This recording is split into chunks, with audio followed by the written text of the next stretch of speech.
Welcome back to Cool Comics, ladies and gentlemen. First things first, we got a little bit of a new look here. I went with a more red color. I felt like it would pop just a little bit better. And originally I was going to toy with the idea of doing red for Marvel-based subjects and blue for DC, but then I figured that'd get a little convoluted and confusing to the audience, so I decided just maybe I'll revisit that idea in the future. But for right now, I'm just going to try the red. I made a whole new intro and outro for it, so we'll just stick with that for a while. But today I want to talk about James Gunn's DC Cinematic Multiverse. Now, the title says I have no faith in it, and it's absolutely correct. I have zero faith in it, and I wanted to explain why. First off, I'm not just being negative here for negativity's sake. Alright? When they announced him, I thought, okay, there's a possibility here that things could be good. I mean, things have been really bad for a while. There's no way they could possibly get worse. But then I started to really think about what it is that DC is doing and what Warner Brothers is doing. And what they're doing is insanely foolish. They're giving their universe to one guy.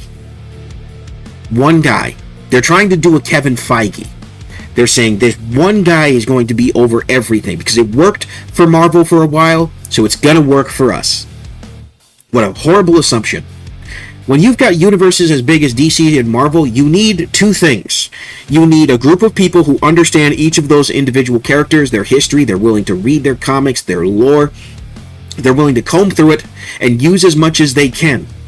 Because that's what people who know these characters want. That's the first thing you need.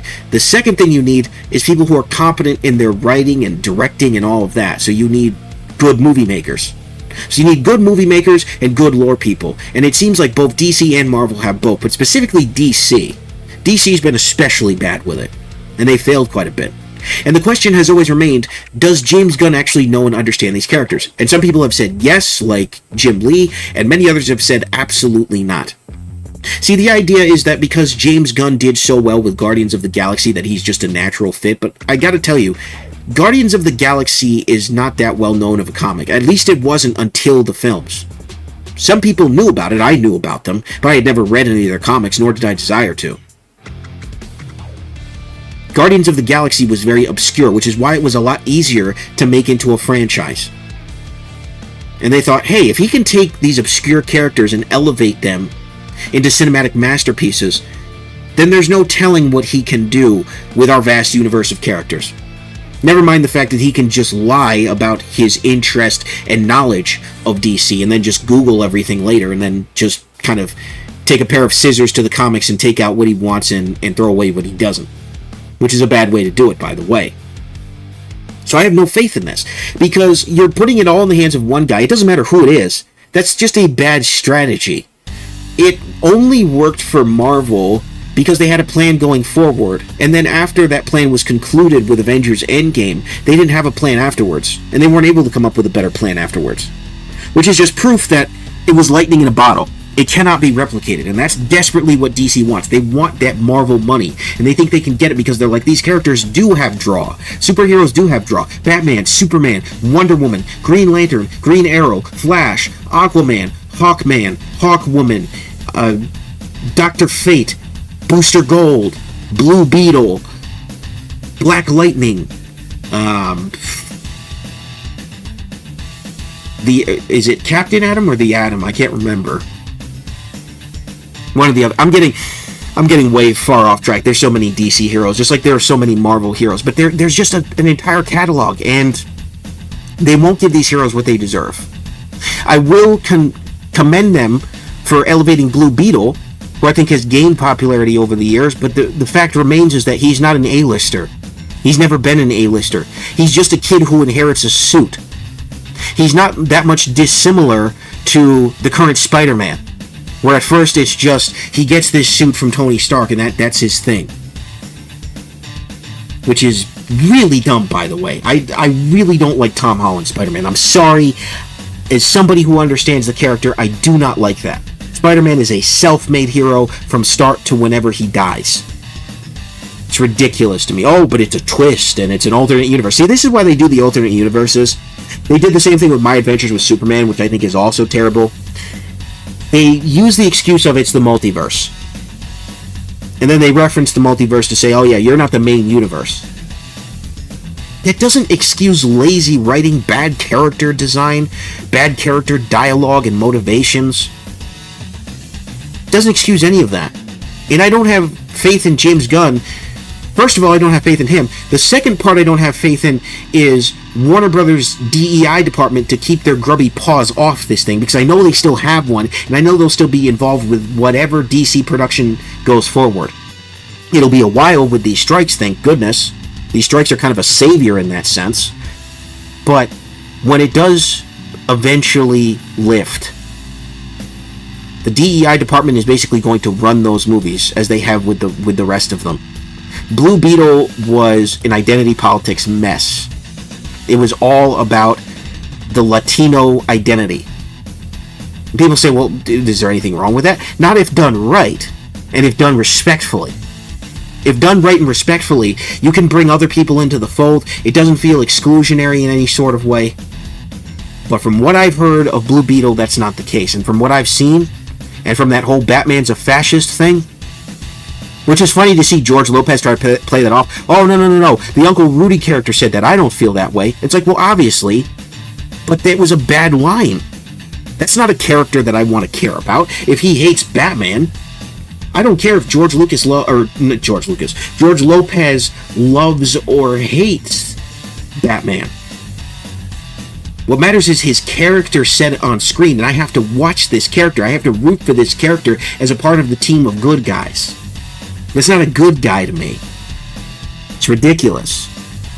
So it might have been relatively well received. As far as I saw, Blue Beetle wasn't criticized for being overly woke. A lot of people criticized it for just being standard and being something that was seen before, and that's DC's problem. They piggyback off of Marvel instead of doing their own thing. Like I said, Blue Beetle as a character, when you break him down, is just Tom Holland's Spider-Man. It's really all he is. He inherits the Scarab, and he becomes this in a long line of heroes. The only difference is that Tom Holland is not in a long line of Spider-Man, at least not in terms of that canon. He is the first Spider-Man of that canon, well, in that universe. Then they get into the multiverse, and but he's just a kid who inherits this ability and has to be responsible with it. That's fine, I guess, but a lot of people have seen that with Spider-Man and with other characters. Young kids who inherit powers, and then they have to make with those powers what they will. And more often than not, they're not accurate to the comics. And people say, well, accuracy. They're starting to say accuracy to the comics isn't really that important. It is. It's where these characters come from. Just like accuracy to books is important. If Lord of the Rings wasn't as accurate to the books as it wouldn't have been as good. And they play fast and loose with the books in a lot of ways. But Peter Jackson said from the very beginning, and he meant it, that he wanted to respect the books when making his movies. If you don't come from that mentality, you're going to alienate an audience that already is there, even if you think it's a minor audience. They're going to be the ones who are the most excited, who are waving the flags for your movie, and yet you're trying to ostracize them. And I don't trust James Gunn to not do this. I don't trust James Gunn to not alienate fans. You know, I think what they're doing now and what they're going to do is, until his movies come out, they're going to play him up as this ultra-respectful DC guy who loves these heroes, that's all PR nonsense, and people need to stop falling for it. I don't buy that. Even if Jim Lee, somebody as respectable as Jim Lee, comes out and defends the guy, I don't trust it. Because at that point, you're just trying to push the brand. You're just trying to say DC can be good, even though they've proven time after time they're average at best when it comes to their films. Outside of Batman, they haven't found major success in years. And I include Joker in that, by the way, because that's just more Batman. Everything Batman related tends to either do really bad or really good. And most other things don't do good. So I don't trust James Gunn. I really don't. I don't think there's any reason to. I think the guy can lie out of his teeth. In fact, people have already caught him in several lies. You'll have to look that up for yourself. I don't want to list them all here. But the fact is, you shouldn't trust any of these people because they have an agenda to push. And I'm not talking about the woke agenda necessarily. That's one agenda. I'm talking about selling you a product. They're trying to sell you on something. They don't have to be honest when selling you that thing. Now, legally, they technically should be. But there's not a whole lot of legal prosecution against false advertising anymore, it seems. So, the heck with it. But I don't trust James Gunn.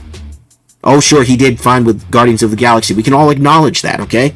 He crafted those movies. He made those characters into something more than what they were before. Fair enough. But people thinking, oh, he could totally do this with DC. The only way he succeeds is if he does what I said and he brings in people who understand these characters and are guiding this process. And you know they're going to butt heads with all the DEI people who have seemingly an equal amount of power in the decision-making process. And that's part of the problem. There's too many cooks in the kitchen. Warner Brothers will get involved, the D.E.I Department will get involved, and then you'll get these lore people involved and they'll all butt heads. Somebody will bring up a lore point. Somebody from the D.E.I Department will say that's racist, that's sexist, that's whatever. They'll butt heads, and the DEI people will win out at the end of the day.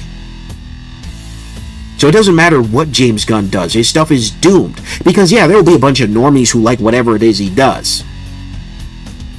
But there's not enough of them to make it profitable. There just isn't. A Batman or a Superman movie will do good by virtue of being a Batman or Superman movie. And I think that's what DC is ultimately counting on, is the Barbie effect, where the brand is stronger than the actual story that brand is trying to tell. That's what they're trying to trust in. But I don't know that that's going to work because DC has burned so many people. The Flash isn't exactly a weak brand. He never really was. There's a lot of people like, oh, he's kind of obscure to the CW show. No, he wasn't. He was not. The Flash has always been a founding Justice League member. He is the super speed superhero. Above every other one. Above Quicksilver with Marvel. Above every other speedster character. He has been the quintessential Scarlet Speedster. And look what they did to him. Look at how they desecrated him.